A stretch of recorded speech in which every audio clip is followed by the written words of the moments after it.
على فكرة بدي احكي لكم شغلة كتير مهمة، انا ما بقصد فيها احسن بطريقة بشعة، بس كان في كذا شخص كان حابب انه يصوت لإلي، بس من وراء افعال او شي يصير يبطلوا يصوتوا لي. بتصدقوا في كتير اشخاص كانت حابة تصوت لي كلارا، وانه مآمنة بحبي ومآمنة فيني، بس كرمال كذا تصرف طلعوا مو مني، من الشخص الثاني. بطلوا يصوتوا، كذا حدا شاهد على هذا الشي يعني. فبكل الأحوال أنا والله ما زعلت من الأشخاص اللي ما صوتوا لي، بالعكس يعني بحترم رأيهم أكيد. هيك مين فاز؟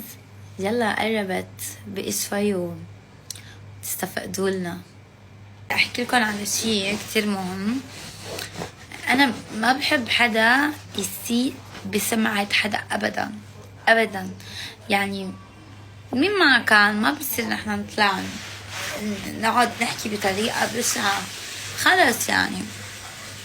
بس ما بعرف، في عالم بحبوا يشعلعوا الامور. الله لا يوفقك يا عبود، شو هالهدية هاي؟ بس روشن موقفها برافو عليها.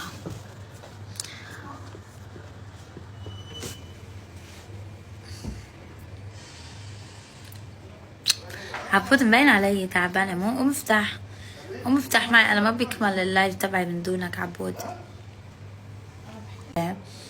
في شغلات عم خطط لكم اياها حتكون بومبا للكل.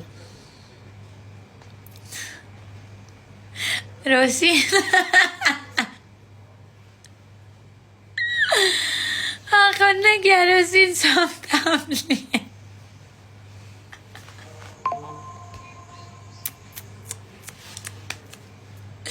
هذا حساب روشين الاصلي؟ اي روشين ولا فانز لروشين؟ والله روشين مأواكي يا البنت، مأواكي.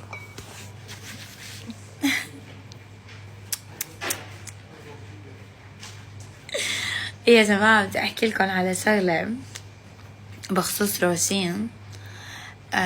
روشين من الاشخاص اللي صار في بيناتنا سوء تفاهم انا وياها بالبرنامج، بس روشين بتضلها بنت بلدي،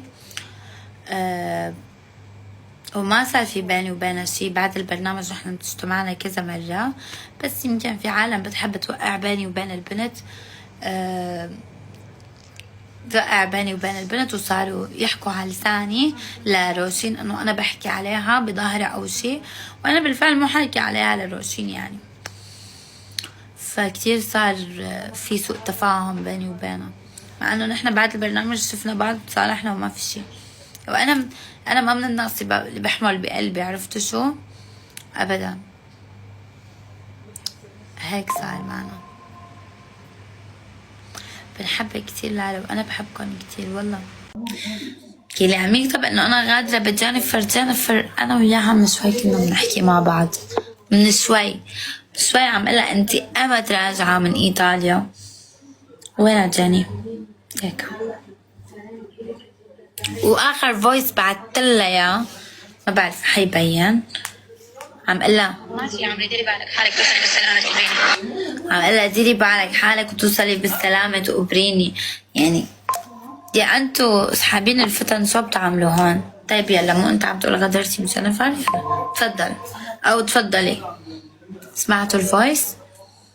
ولا حلقة من الحلقات، صار لي يعني فترة بطلت احضر حلقات اصلا نصيب.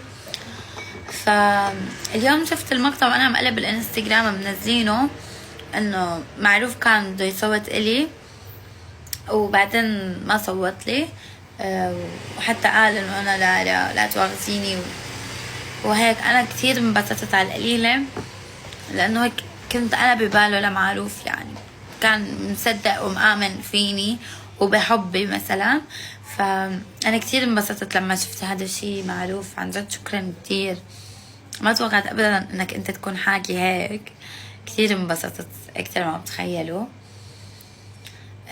جد لما بقول عنه ابن خالتي والله العظيم ما بكون ابدا انه غلطانة. كتير انبسطت باللي حكى كتير.